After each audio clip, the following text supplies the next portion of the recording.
La dernière fois, on a vu les accords septièmes, comment les construire et à quoi ils servent. À ce stade, vous devez bien maîtriser les accords deuxième, quatrième et septième. Je vous les rappelle rapidement. Pour La, par exemple, les accords de base sont La majeur et La mineur.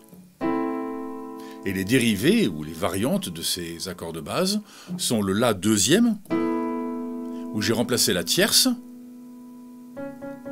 par la deuxième note de la gamme de La majeur ou mineur. Il y a la quatrième, La quatrième, où j'ai remplacé la tierce par la quatrième note de la gamme de La majeur ou mineur. Il y a le La septième majeur, le La majeur septième, pardon, et là j'ai gardé la tierce et j'ai rajouté la septième note de la gamme de La majeur. 1, 2, 3, 4, 5, 6, 7. Et finalement, il y a le La mineur septième. J'ai gardé la tierce, comme tout à l'heure, et j'ai rajouté la septième note de la gamme de La mineur, c'est-à-dire un Sol. 1, 2, 3, 4, 5, 6, 7. Vous voyez comme la construction d'un accord avec une deuxième, quatrième ou une septième se construit à peu de choses près de la même façon. Avec les accords septième, on garde la tierce. Avec les accords deuxième et quatrième, on retire la tierce, sinon on jouerait trois notes voisines ensemble et ça sonnerait un peu moche. On veut créer une tension avec le côté un peu dissonant d'un accord deuxième ou quatrième. Enfin, il ne faut pas en faire trop non plus. Essayez, vous verrez. Quand on joue un accord septième, cela ne nous force pas à jouer des notes voisines, alors on garde la tierce. Dans les accords que je viens d'énumérer et jouer à l'instant, si vous vous demandez pourquoi il n'y a pas de La deuxième majeur et mineur et il n'y a pas de La quatrième majeur et mineur, alors vous ne devriez peut-être pas être dans cette vidéo. Vous êtes peut-être arrivé ici par hasard ou vous avez été un peu trop vite dans le défilement de vos vidéos, mais il vous manque quelque chose d'important qui a été couvert en détail dans les 3 dernières vidéos. Je rappelle que ces vidéos sont dans un ordre précis, elles se construisent les unes au-dessus des autres comme un empilement de briques. C'est le principe fondamental de cette chaîne et de son approche à la musique et au piano. S'il vous manque une ou plusieurs briques, alors les briques du dessus ne vont pas tenir, vous allez vite vous décourager parce que vous allez avoir du mal à suivre et vous arrêterez. C'est le schéma classique de 90% des gens qui arrêtent la musique en se trouvant toutes les mauvaises excuses. Voilà, c'est dit comme à chaque fois. Ces accords dérivés, que sont les deuxièmes, quatrièmes et les septièmes, ne sont pas à apprendre par cœur, ce serait trop fastidieux. Mais comme vous savez les construire rapidement, en quelques dizaines de secondes, disons, alors vous allez les retrouver et vous les apprendrez quand vous en aurez besoin lors d'une chanson que vous voulez jouer. Alors avec l'expérience, on finit par en connaître un certain nombre, mais il y en a certains qu'on n'utilise pas souvent, comme le Ré bémol mineur septième, par exemple. Alors Ré bémol majeur, Ré bémol mineur, et la septième, le voilà. Ré bémol mineur septième. Bon, alors vous avez vu, moi je le fais à l'oreille parce que mon oreille a de l'expérience et c'est reconnaître le son d'une deuxième, d'une quatrième ou d'une septième. Mais vous, au début, vous allez devoir reprendre votre gamme de Ré bémol mineur et déterminer la septième note. Avec le temps, et à force d'entendre des accords sous toutes leurs formes, vous aussi, vous allez les reconnaître peu à peu. Quel que soit le domaine, rien ne remplace l'expérience et l'expérience ne s'apprend pas. Et l'expérience, c'est la récompense pour votre patience. Alors voilà, celui-là, d'accord, le Ré bémol mineur septième, moi aussi, il m'a demandé un peu de temps pour le reconstruire, sans doute en pestant contre le compositeur indélicat qui l'a collé dans sa composition. Mais bon, une fois que je l'ai, je le note sur mon petit cahier et je l'apprends pour l'intégrer à mon morceau. Aujourd'hui, on continue sur la septième parce que la dernière vidéo qui était consacrée, il n'y avait pas eu assez de temps pour tout faire. Vous savez déjà construire une septième, on n'y revient pas. Alors, ce qu'on va faire aujourd'hui, ce sera que du fun, puisque on va continuer à l'utiliser de façon différente, et même en combinant l'utilisation des deuxièmes, quatrièmes et des septièmes.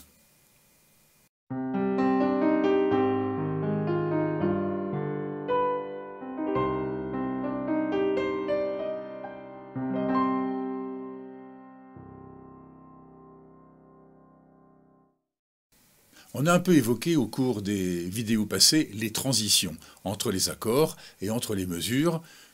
Sans trop rentrer dans les détails, je ne voulais pas mélanger les sujets. Mais maintenant, les accords septièmes nous offrent une excellente opportunité pour introduire le sujet des transitions.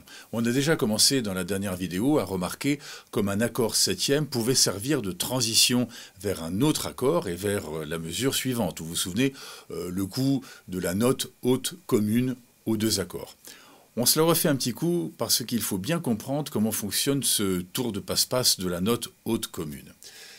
Même chose que la fin de la dernière vidéo, on va utiliser un Fa7 en fin de mesure pour faire une transition vers le Do majeur de la mesure suivante. Le Fa7 m'offre un Mi là-haut qui va me servir de note commune avec le Do majeur qui suit. Et on finit le couplet avec le coup du Sol 4 qui crée une tension aussitôt résolue par l'accord de base Sol qui nous amène vers le refrain. Donc voilà ce que je vais jouer. Ma première mesure, ce sont des La mineurs. Ma deuxième mesure, ce sont des La8, suivi d'un Fa8 suivi d'un Fa7. Ensuite, troisième mesure, des Do en leur deuxième retournement, puis Sol 4 et Sol dans la quatrième mesure. Ok, je le rejoue une fois et on le décortique après. La mineur, Fa8, Fa7, Do, Sol 4 et Sol. Ok? Alors que s'est-il passé? Dans la première mesure, La mineur, on a dit qu'on laissait ça tranquille, on laissait ça soft, pas de fioriture, pas de deuxième, de quatrième, ni de septième. De toute façon, on n'avait pas trouvé quelque chose qui avait éveillé nos oreilles. Deuxième mesure, ce sont des Fa8, suivis d'un Fa7. Vous vous souvenez que le Fa8, c'est la huitième note de la gamme de Fa majeur. 1, 2, 3, 4, 5, 6, 7, 8. C'est donc un Fa là-haut. C'est en fait tout simplement la fondamentale, une octave au-dessus. On dit Fa8 pour souligner le fait qu'on veut que vous jouiez l'accord de Fa à 4 notes, c'est-à-dire un accord de Fa majeur avec une fondamentale, comme d'habitude, mais en plus avec une fondamentale en plus en haut. C'est un Fa8. C'est facile en fait, à chaque fois que vous voyez un accord avec une huitième, pas besoin de compter, vous savez de suite que c'est une fondamentale avec une octave au-dessus. Et vous vous souvenez pourquoi je mets cette huitième dès le début de mes Fa majeurs? Alors suivez bien parce que c'est un peu plus difficile à expliquer qu'à faire. On a déjà vu ça dans la dernière vidéo, mais j'insiste dessus parce que c'est important que vous compreniez, car c'est là le secret qui régit, c'est là le secret qui articule les accords entre eux. Alors pourquoi je mets cette huitième au Fa majeur et pourquoi dès le début de la mesure? C'est deux questions. Le Fa huitième me permet de faire la micro-descente vers le Fa7. Fa8 avec le Fa là-haut et le Fa7 avec le Mi là-haut. La mélodie suggérée par ces deux accords, c'est La, La, Fa, Mi. Et ensuite, le Fa7 avec son Mi là-haut me permet de faire la transition vers la mesure d'après, avec des Do majeurs inversés qui contiennent aussi un Mi en haut. C'est la transition de la note haute commune. Fa, Mi, Mi. Et maintenant, pourquoi mettre le Fa8 dès le début de la mesure? Bon, ça c'est une question de goût. Personnellement, j'aime bien qu'il n'y ait pas de montée de tonalité. Si je joue Fa, Fa, Fa8, Fa, Fa, Fa, Fa8, Fa7, Do, ça fait... Entre Fa et Fa8, ça fait une montée de tonalité. La mélodie suggérée est donc La, La, La, La. Et ce n'est pas ce que je veux. Ce que je veux, c'est la mélancolie de la descente de notes hautes. La, La. Alors pour ne pas avoir à passer du Fa au Fa8, eh ben je mets le Fa8 tout simplement depuis le début, comme ça. La, La, La, La, La. Voilà, vous voyez comme c'est facile à jouer et à percevoir, et un peu plus compliqué à expliquer.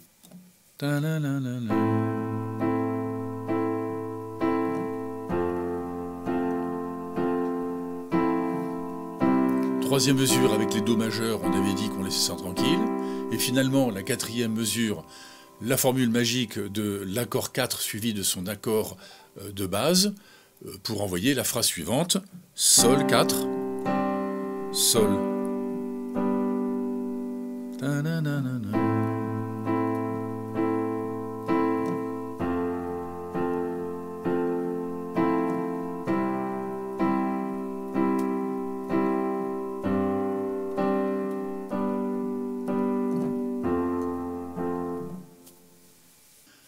Voilà comment je peux me servir de la septième d'un accord septième pour fabriquer une note commune avec l'accord qui suit.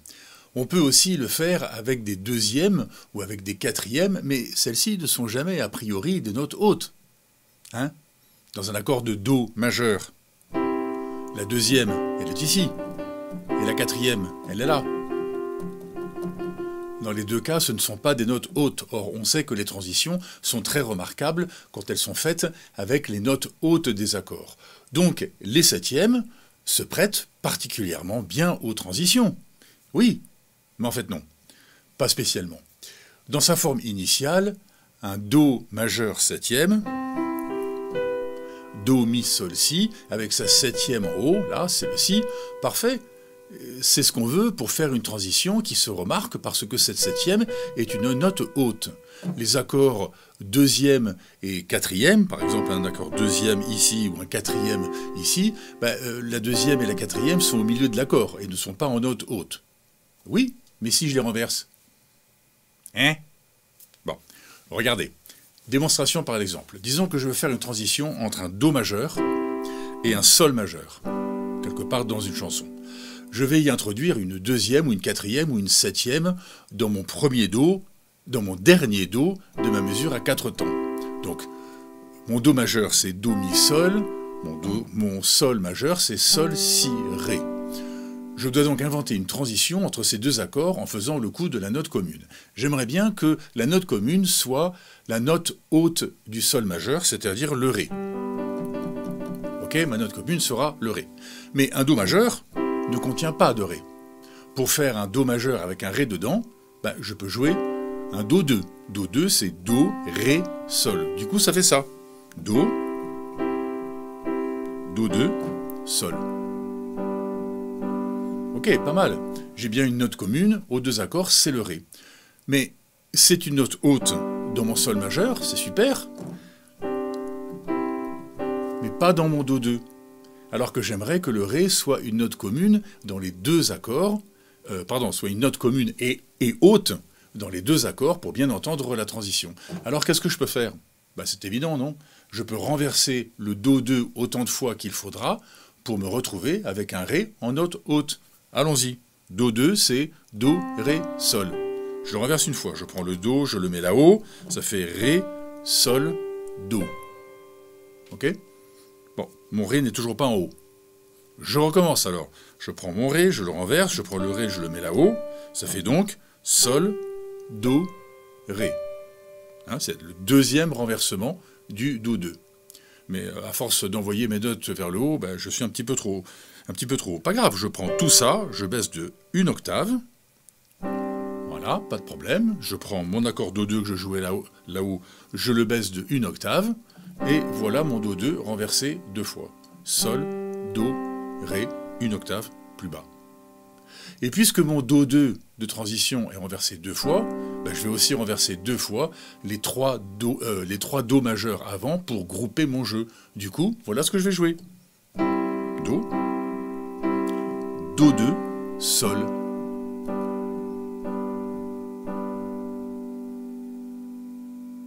Une fois de plus, c'est beaucoup plus facile à jouer qu'à expliquer.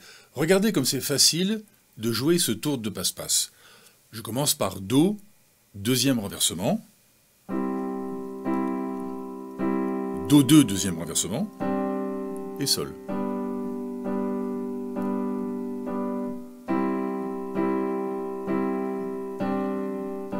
Mais je m'aperçois d'un truc bizarre là. Le Do 2 deuxième renversement, c'est Sol, Do, Ré. Et Sol 4 de tout à l'heure, c'est aussi Sol, Do, Ré. C'est possible ça? Et oui, à force de manipuler les accords de base en leur retirant leur tierce et en leur ajoutant d'autres notes comme des deuxièmes ou des quatrièmes par exemple, et en les renversant dans tous les sens, ils finissent par un peu se marcher dessus et avoir les mêmes notes. Du coup, les accords dérivés ne sont pas tous uniques. Les accords de base sont uniques. Do, mi bémol, sol, ça y a rien à faire, c'est un do mineur et rien d'autre. Il est donc unique. Il ne faut pas s'étonner si un accord dérivé, comme le do2, renversé deux fois, peut être le même accord que le sol 4. Ça ne se voit pas tout de suite au premier regard, mais si on renverse un des deux suffisamment de fois, ça devient le même accord. Il ne faut pas s'en préoccuper. C'est normal. C'est normal. C'est normal. Voilà. En utilisant les deuxièmes, les quatrièmes et les septièmes, on trouve toujours de quoi relier des accords entre eux quand on en a envie. Vous percevez maintenant la puissance de ces trois outils, deuxième, quatrième et septième. Comme je dis toujours, pour moi ce sont des recettes secrètes, parce que c'est pas tout le monde qui les connaît, et qui les comprend et qui sait les utiliser. Et ce sont aussi des formules magiques, car elles font un effet assez fabuleux. Nous, grâce à ces outils, on fait des tours de passe-passe avec les notes, en les retournant, en créant des tensions un peu dissonantes, presque dérangeantes, en les résolvant juste après, et comme ça, on parvient à véhiculer des émotions. Si c'est pas de la magie, ça, ou tout du moins de l'illusionnisme, je ne sais pas ce qu'il vous faut. Quand vous regardez une personne jouer d'un instrument, vous ne vous dites pas parfois, mais comment elle fait pour que ces notes soient si lisses entre elles et il n'y a pas de saccade entre les accords et ces notes? Vous commencez à bien savoir pourquoi maintenant. Qu'est-ce qu'elle fait? Elle utilise bien la pédale. Elle groupe son jeu en retournant les accords intelligemment, elle place des bascules à certains endroits pour donner du mouvement, elle fait des transitions entre certains accords avec des notes communes par exemple, elle enrichit son jeu avec des deuxièmes, des quatrièmes et des septièmes, elle donne du mouvement à son jeu en faisant des arpèges, on va voir ça très bientôt, et tout ça avec fluidité. C'est un peu comme une patineuse artistique qui enchaîne des figures d'une complicité effroyable, comme ça, donnant l'apparence de facilité et de naturel. Et on se dit, à chaque figure, c'est pas possible, elle va bien finir par se tuer. Et cette fragilité apparente, dont la musique aussi, participe à l'authenticité de la performance, quel que soit l'art concerné. Là, avec les outils que vous avez maintenant, vous commencez à comprendre comment on fait, tout au moins avec un piano. Jouer du piano ou de la guitare, ou n'importe quel instrument polyphonique, c'est savoir manipuler ces transitions, manipuler ces retournements de notes, ces renversements de notes, pour relier les accords entre eux, et de cette façon assouplir ce côté saccadé quand on joue plaqué, comme dans le début de la chanson « Always Remember Us This Way ». Tout ce qu'on vient de faire dans les 4 dernières vidéos, c'est applicable à la guitare, par exemple. Dans tout instrument polyphonique, et même dans les instruments monophoniques, clarinette, trompette, violon, violoncelle, même si ces deux derniers, on peut jouer parfois 2 notes à la fois, les deuxièmes, quatrièmes et septièmes, et les renversements de notes sont des techniques pour trouver des façons de lisser une suite d'accords ou des phrases mélodiques qui se suivent. Avec les deuxièmes, quatrièmes et les septièmes, on trouve toujours une solution pour relier 2 accords entre eux. Parfois, on décide de ne pas le faire, parce qu'on ne veut pas en faire trop, ou parce qu'on trouve que ça n'ajoute rien à cet endroit-là.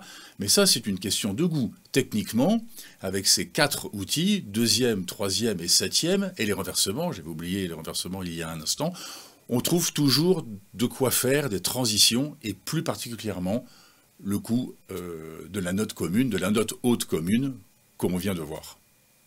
Alors on a vu dans la chanson la possibilité d'utiliser la formule de la note commune, de la note haute commune, en utilisant une septième qui fait la transition entre le Fa et un Do majeur en passant par le Fa7. Et cette technique fonctionne à merveille à certains endroits de notre chanson. Oui, mais il se trouve que Fa7 et Do partagent la même note haute commune, le Mi. Bon, c'est très bien, on a trouvé la combinaison parfaite pour faire la transition souhaitée au moment souhaité. Mais c'est un cas particulier quand même. Même si je viens de dire que techniquement, on trouve toujours une solution, on pourrait se retrouver dans une autre suite d'accords et ne pas pouvoir trouver de combinaison qui marche aussi bien. Simplement parce qu'elle ne nous plaît pas, même si techniquement, elle est possible.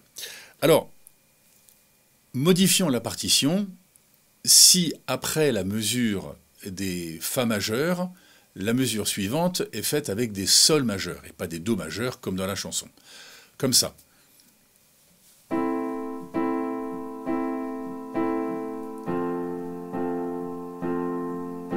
Sol et Do. Ok, ce n'est plus du tout Always Remember Us This Way, on est bien d'accord. Je voudrais faire une transition entre la mesure des Fa majeurs et la mesure des Sol majeurs, qui suit, pour casser un peu ce côté saccadé des accords plaqués sur le clavier. Comme on ne sait pas encore très bien comment s'y prendre pour faire ce genre de truc à ce stade, essayons d'appliquer ce que l'on connaît déjà pour voir ce que ça donne. Si ça sonne horrible, c'est pas grave, personne ne nous écoute, il n'y aura que nous pour grincer des dents. Donc on fait comme tout à l'heure, ne sachant pas comment faire autrement, on va jouer 3 Fa 8, puis un Fa 7 avec son Mi à la haute, et en faire une note commune avec le Sol majeur qui suit. Donc c'est le Mi du Fa 7 qui fera la note commune, comme tout à l'heure. Bah non, ça marche pas. Dans le Sol qui suit, il n'y a pas de Mi. L'accord de Sol majeur, c'est Sol, Si, Ré. Donc ce Mi du Fa 7 ne sera pas repris par l'accord de Sol puisqu'il n'y en a pas. Ah, donc pas de Mi commun. Pas de note haute commune. Donc c'est embêtant ça.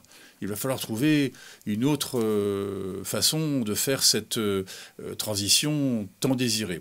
Alors on pourrait chercher une autre façon de faire cette note commune Mi en utilisant les deuxièmes et les quatrièmes et même les septièmes. Bon, je sais pas si je mets... voilà, j'ai Sol. Il faudrait que j'ai un Mi là-dedans. Bon, un Sol 2. Non, ça marche pas, il n'y a pas de Mi. Un Sol 4. Ça marche pas non plus, il n'y a pas de Mi. Un Sol 7. Non plus, pas de Mi. Bon, j'ai vraiment pas de bol là. Bon, je trouve pas de solution là. Bon alors, puisqu'on ne sait pas faire mieux à ce stade, et que ce qu'on essaye ne fonctionne pas, bah, essayons quand même le coup avec Fa 8, Fa 7, et puis Sol, qui suit, comme tout à l'heure, pour voir ce que ça fait. Si c'est moche, tant pis, et puis en essayant, ça me donnera peut-être une idée. Approche positive. Donc, je vais jouer ceci. Une mesure de La mineur, comme tout à l'heure, une mesure de Fa 8 et Fa 7, en espérant que ça fasse une transition potable avec le Sol qui suit, même si j'en doute fortement, n'ayant pas trouvé de note commune, la troisième mesure de Sol et la quatrième mesure de Do. Alors, allons-y doucement et voyons ce que ça fait. Alors, La mineur, Fa 8, Fa 7, Sol, wow, et Do. Vous avez entendu là? Ça marche super bien quand même. On a une très belle transition là. Je la refais.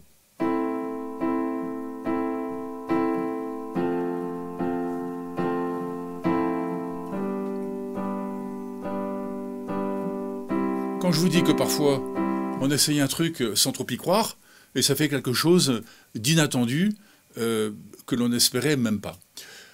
Ça me donne envie de jouer tout de suite cette séquence avec plus d'énergie et de conviction pour voir ce que ça donne en y mettant un peu d'action dans les doigts et de la bascule pour meubler tout ça. Allons-y. Voyons voir ce que ça donne.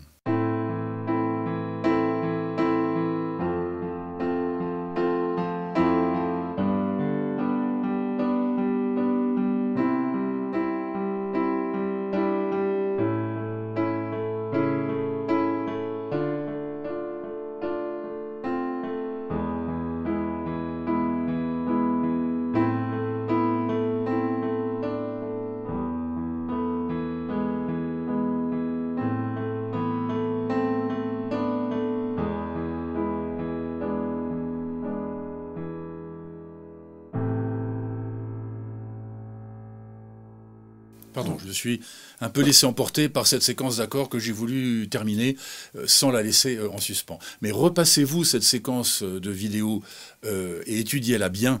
Vous verrez que je n'ai joué que des accords que vous connaissez déjà. Et les deuxièmes, quatrièmes et septièmes que j'ai joués, je les ai placés judicieusement pour faire des transitions. Mais revenons à notre transition du début de morceau. Clairement, la transition des accords Fa8, Fa7 et Sol est magique là. Mais qu'est-ce qui se passe? J'ai rien fait. J'ai appliqué bêtement ce que je connaissais déjà, persuadé que ça ne marcherait pas, il n'y a même pas de note commune, et pourtant, cette transition fonctionne d'enfer. Il n'y a pas que le coup de la note haute commune pour faire de belles transitions. Il y en a une autre, à peine plus élaborée, tout aussi facile à jouer, et on vient de la découvrir par hasard. Alors, qu'est-ce qui se passe là? Ça ne devait pas marcher, et finalement ça marche parfaitement. Je vous dis, personne ne me croit, la musique c'est magique. La preuve, regardez ce qui vient de se passer. Une transition superbe est apparue, là où on ne l'attendait absolument pas. Regardons ça de plus près. Alors je joue un Fa8, avec un Fa en note haute, puis un Fa7, avec un Mi en note haute, jusque-là c'est comme tout à l'heure. Puis je joue un Sol majeur, avec le Ré, la quinte du Sol majeur en note haute. Et c'est là que ça commence à faire des étincelles, surtout quand je joue le tout bien dans le tempo.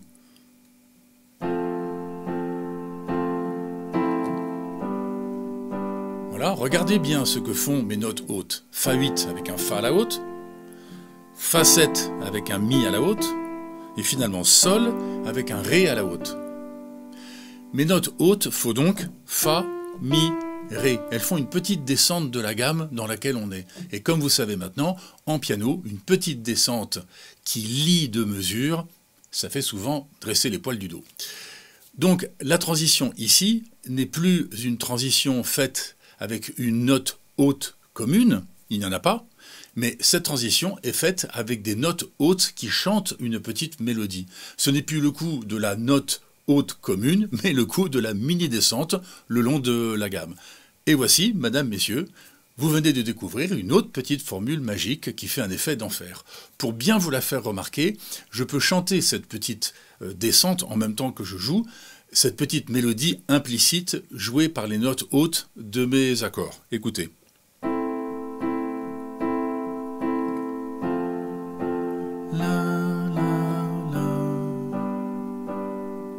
Et d'ailleurs, quand je me suis emballé tout à l'heure, tout seul, là, j'ai continué ce même schéma avec la suite.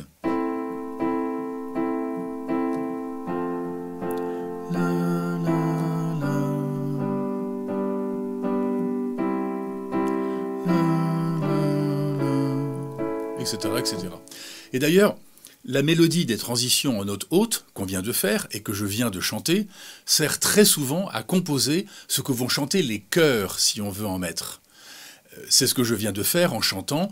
J'ai mis des chœurs sur les accords. Bon, là, on fait un grand pas en avant. On n'en est pas encore à orchestrer une suite d'accords avec d'autres instruments, dont les chœurs, mais on y viendra, car c'est incontournable.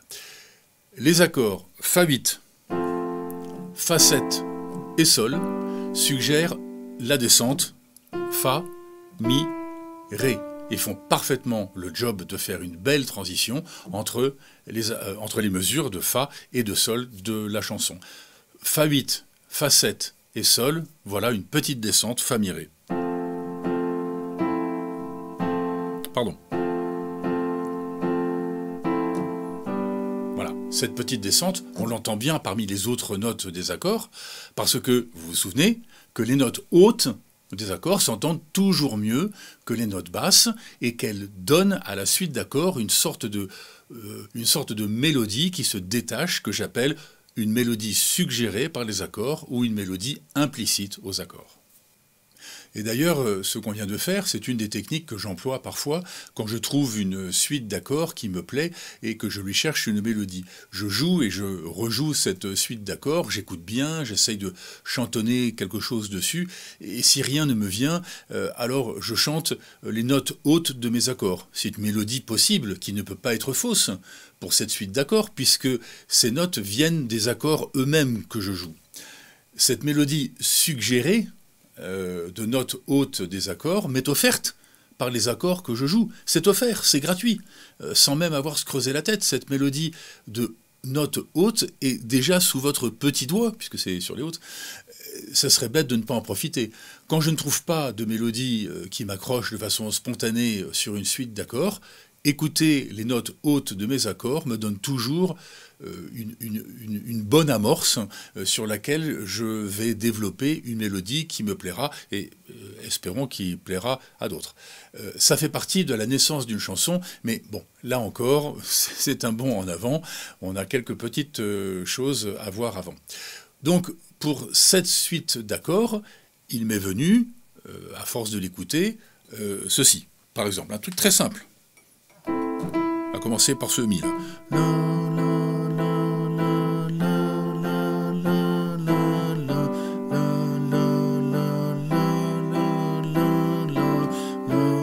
Etc. Bon, d'accord, c'est gentillet, mais attendez, c'est pas fini, ce n'est que le début, ce n'est que ce que les accords m'ont murmuré généreusement à l'oreille. Ils m'ont donné une base sur laquelle je vais pouvoir évoluer. Je vous passe les différentes étapes par lesquelles je suis passé, mais à force de bidouiller ces accords et cette mélodie initialement suggérée, ça peut donner quelque chose comme ça.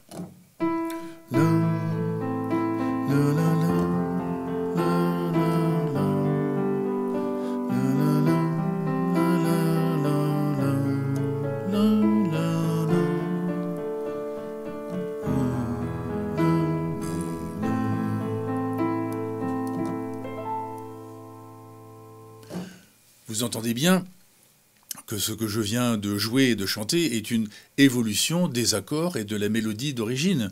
Voilà, c'est plus travaillé.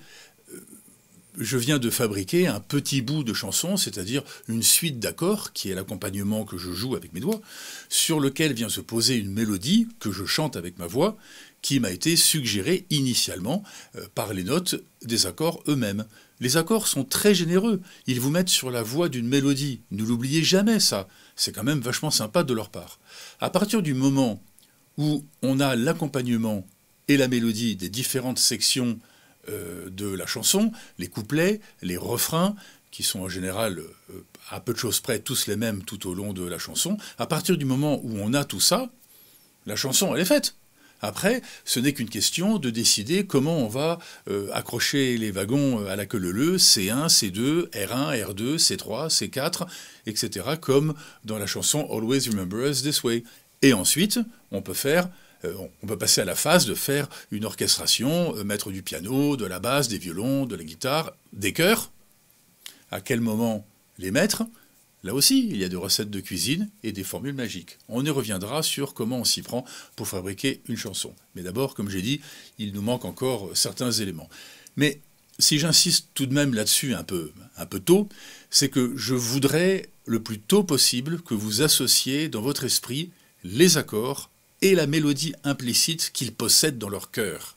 À présent, quand vous allez écouter une section de chanson où il y a des accords qui défilent sans mélodie, au sein d'une chanson, par exemple, c'est votre oreille qui va essayer de boucher le trou en se basant sur les notes suggérées par les accords. C'est un très bon exercice pour l'oreille que de chercher une mélodie sur une suite d'accords qui, a priori, n'en a pas. N'allez pas chercher si c'est un Do, si c'est un La, si c'est un Sol. Juste écoutez avec vos oreilles les accords et essayez avec votre voix de faire une note pour chaque accord, comme j'ai fait tout à l'heure.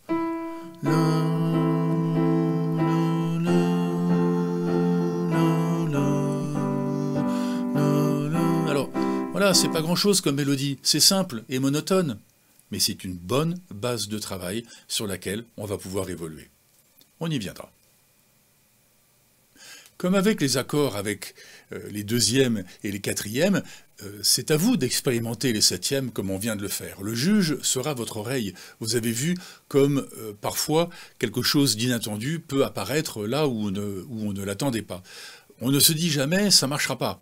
On essaye et on écoute. On ne sait jamais ce qu'il peut en ressortir. Tout à l'heure, c'est ce qu'on pensait, que ça n'allait pas marcher, et surprise, on a trouvé une superbe transition. Et on l'a tellement bien aimé qu'on l'a réutilisé dans la suite du morceau.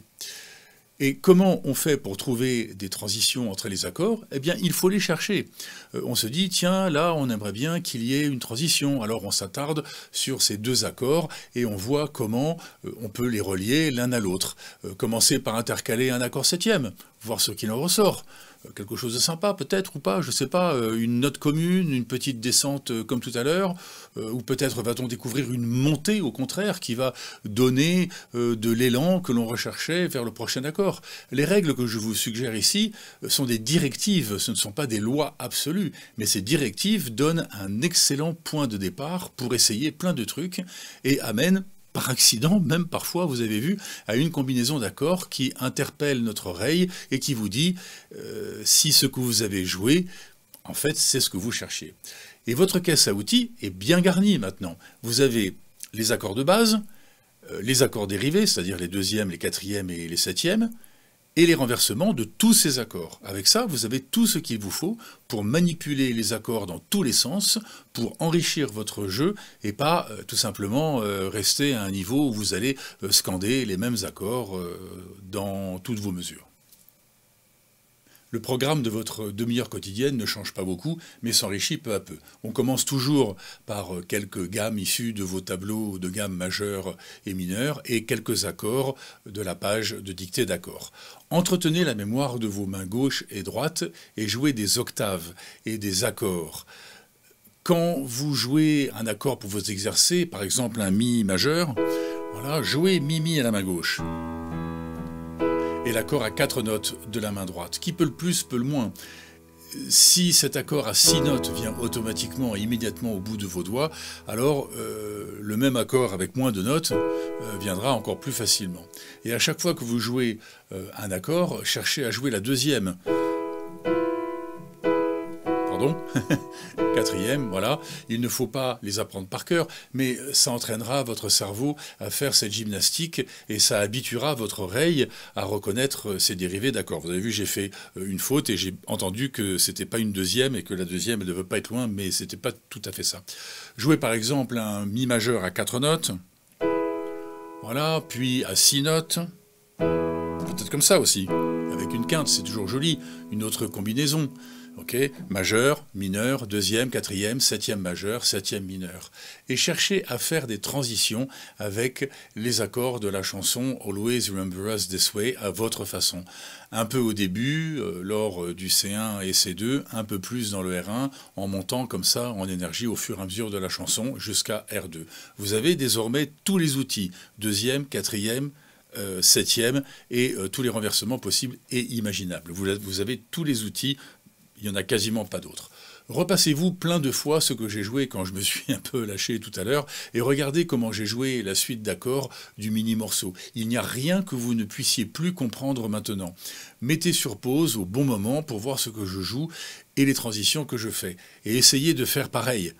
Regardez cette vidéo chaque jour pendant le temps qu'il vous faudra jusqu'à ce que vous la compreniez bien et que vous maîtrisiez son contenu. Repassez-vous des passages plein de fois en me faisant répéter 100 fois la même chose s'il le faut, c'est l'avantage de la vidéo. Et si quelque chose coince, posez-moi la question en commentaire. J'y répondrai ou quelqu'un d'autre me devancera et y répondra aussi. Mais ne restez pas sans comprendre quelque chose, ça risquerait de vous bloquer après. Un like, ça fait toujours plaisir, un commentaire ou une question. Et votre abonnement m'est très utile pour juger du nombre d'adhérents que vous êtes, pour savoir si ça vaut la peine que Ducrot il se décarcasse ou pas, comme dit la pub. Bonne continuation, patience, humilité, tralala, vous connaissez la chanson. Portez-vous bien et faites attention à vous et à vos doigts. Ils sont en train de devenir, mine de rien, grâce à votre travail, de fragiles outils de précision. En tout cas, les miens, moi je les vois comme ça. Arrangez-vous pour les protéger quand vous bricolez, quand vous faites la cuisine ou votre jardin, quand vous faites du sport. Ayez conscience de leur vulnérabilité et protégez-les tant que vous pourrez, avec des gants de protection. Perdre l'usage d'un ou plusieurs doigts, c'est grave, mais c'est encore plus grave psychologiquement si la musique et le piano font partie de votre vie. Perso, je préférerais devenir, j'aime pas trop y penser, mais je préférerais devenir aveugle ou perdre mes jambes. Dans ma peine, au moins, on ne m'aura pas retiré un monde sans lequel j'aurais vraiment beaucoup de mal à vivre. La musique et le piano, c'est une prison finalement, une drogue dure. Mais qu'est-ce que c'est bon ? On se retrouve à la prochaine et musicalement vôtre. Bye bye.